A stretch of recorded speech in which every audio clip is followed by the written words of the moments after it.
Құрметті облыс тұрғындары, құрметті қонақтар, жүргізушілер, жол қауіпсіздік мәселесі қазіргі таңда елімізде өзекті мәселеге айналып отыр.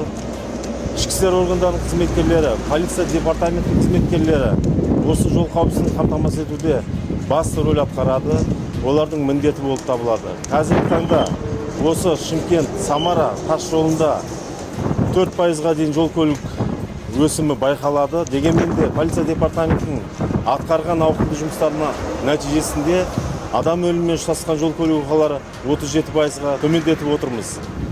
Қазіргі таңда осы полиция қызметкерлерінің 5 айының көлемінде атқарылған жол жүрісі ережесінің қағидаларын бұзған құқық бұзушылықтар анықтау 8344-ге жетіп отыр. Соның ішіндегі жол апаттылығына әсерін тигізетін 5000-ға жуық өрескел құқық бұзушылықтар болып табылады.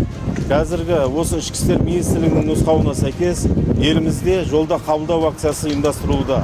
Жолда қабылдау акциясының басты мақсаты жаяу жүргінші немесе жүргізушілердің жазалау шарасы емес, олардың адамдық өмірі мен денсаулығын қамтамасыз ету болып табылады. Олардың қауіпсіздігі полиция департаментінің басты міндеті.